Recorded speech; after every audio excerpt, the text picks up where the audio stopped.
welcome back to Home with Jana. Thank you for joining me for another fall moment in my home.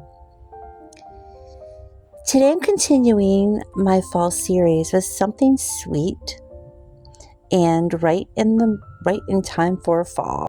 And I'll be linking the full recipe below. But today's video isn't just about the recipe details.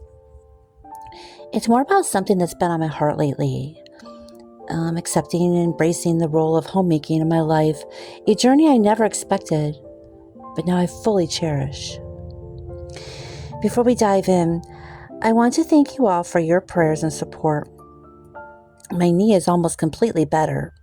I couldn't have made it through this time without your kindness and encouragement and your prayers. Also, just a quick note, if you were looking forward to the DIY napkins I mentioned in the last video, don't worry. I will be sharing that project in Monday's video. So stay tuned for that. Okay, for now, let's get into today's video and talk about finding peace in the role of a homemaker. You know, being a homemaker wasn't something I ever thought I'd truly embrace. In fact, it took me years to accept that this was the path my life had taken. Homemaking was something I did when my kids were young, but as they grew into teenagers, I went back to college, and then I started working at Chase Manhattan. Such a busy time juggling a career and a family, but I felt like I had found a new identity in my work. I absolutely loved it. But life has a way of throwing unexpected changes your way. My PTSD and schizophrenia, which I thought I had under control, it began to become more difficult to manage. Eventually, I had no choice but to resign from my job at Chase Manhattan. I remember feeling so lost. I wasn't bringing in the income I once did, and adjusting to that change, it was tough. Days were gone of buying the dresses or the shoes I wanted without a second thought. I had to learn to budget and be mindful of every dollar spent. Over time, I taught myself that material things, those extra shoes or fancy dresses, they don't define happiness. Having the basics, the essentials, that's enough. And I began to focus on the things that really matter.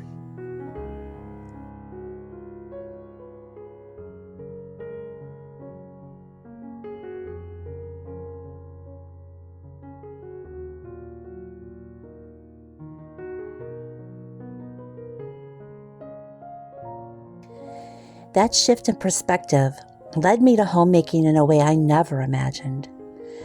I filled my time with meaningful projects and creativity, especially with home decor. Instead of spending money on expensive artwork, I taught myself how to paint. Every brush stroke, it became a new way to express myself. I love knowing I could create art for my walls without the price tag. If I can make it myself, why not? The money I save goes towards essentials like food. Besides, there's a sense of pride that comes from seeing your own art hanging in your home. I also started DIYing as much as I could for our home decor. Sometimes grabbing things from Dollar Tree, or simply using what we had around the house to create something new and something special. It's not about having the fanciest things. It's about making the most of what you have. And sometimes that means getting creative and learning to be resourceful. Recently, I shared the new additions to our living room, a beautiful love seat and chair. I've been so excited to tell you more about them because they hold a special meaning for us. For the past few years, we've been using a couch and chair that we found curbside. They weren't fancy, but they served us well, and they helped turn our small space into a cozy home. After 2 years, we started talking about upgrading. Instead of buying each other Christmas gifts, we decided to put our money towards something that would last, a new living room furniture.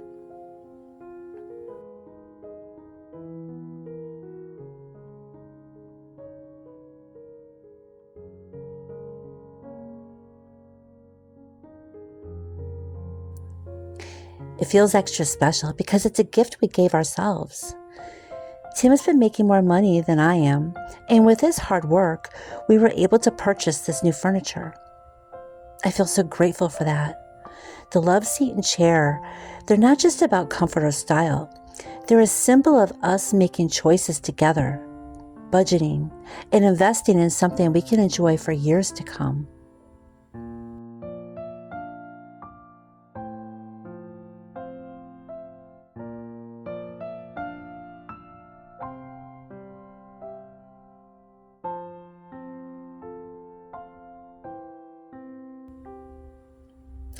Sometimes the little upgrades in life feel the most rewarding, especially when you've worked hard for them. We're not the kind of people who focus on material things. And if you followed my journey, you know that I've learned to live with less and find joy in the basics. But sitting down at the end of the day on something new and comfortable, knowing we've worked hard toward it together, it adds warmth to our home. This love seat and chair are reminders that even though we don't always buy new or the best when we do, it's done with thought and gratitude.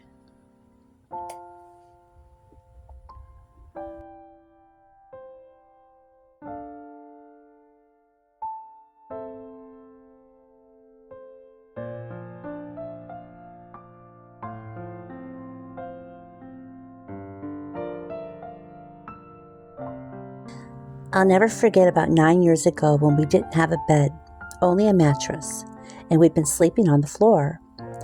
Tim tore apart a closet we weren't using, and with his own hands, he made us a bed frame from that wood. Every time that memory comes to mind, it still brings tears to my eyes. His love and thoughtfulness were so sweet.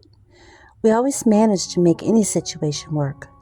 I always joke with Tim that if we ever had to live in a dumpster, I'd probably find a way to paint it, stencil it, make it a home, complete with a welcome mat in front. Well, this year we skipped the individual gifts. We gave ourselves this shared blessing. It's a beautiful feeling to invest in our home and comfort. I'm so thankful for Tim and the way we're growing together, building a life that's simple, but filled with love and warmth.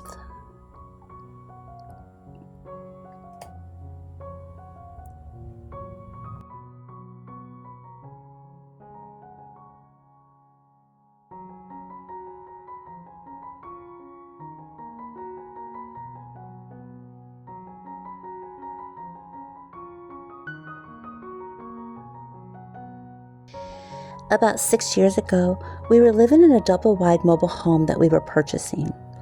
One day, out of the blue, the Red Cross showed up at our door and told us the entire park was closing. It was a Friday. We had until Monday to pack up and leave. I'll never forget the panic we felt, scrambling to find a new place to live. We found a trailer park with a few available homes just that evening. It was the only one open. They had 3 available. So we went there. We looked at all 3. The first one, it had all the windows were broken. All of them were broken out. No idea why, but all the windows were broken. The second one, it had no furnace, and the roof was leaking. It was going to have to have a whole new roof put on it. Okay, the last one, which was small, needed a lot of work, and we took that one. It wasn't much, but we worked hard to make it our home. The windows still need replacing. The floors have holes, patched with plywood, and some things are worn, but it's ours. No matter how imperfect, we're grateful for it every day. The furnace keeps us warm, the roof doesn't leak, and we even have a little space out back where we can grow tomatoes, green beans, peppers, and herbs. It's our little slice of home, and I thank God for it every single day.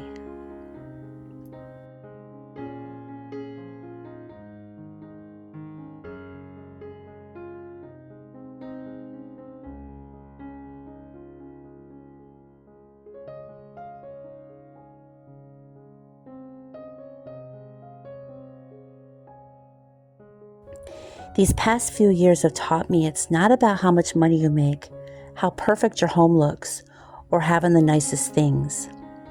It's about making the best of what you have and finding joy in the little things. My curtains might be made from sheets. My decor might be DIY or secondhand, but that's okay. This is the life I've been given, and I'm doing the best I can with what I have. With cooler months ahead, I've started stocking up on food for winter, canning jams, broths, veggies, and stews.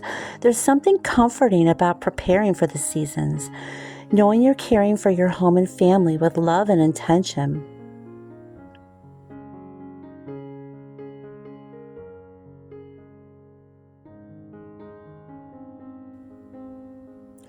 Fall is a time for reflection, for embracing what's to come, and for being thankful. It's a season to gather and celebrate life's simple pleasures.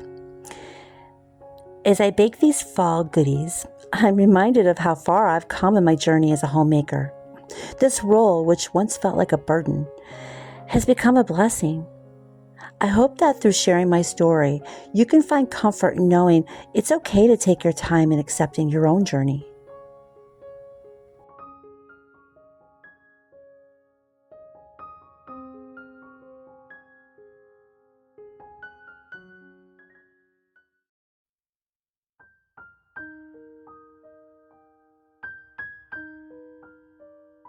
Thanks for watching and continuing this fall series with me.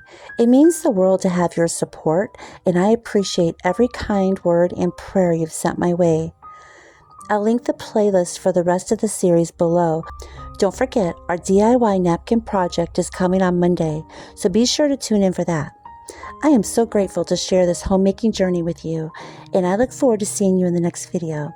Until then, take care, and remember, it's not about perfection, it's about making the most of the life and home you've been given. See you next time.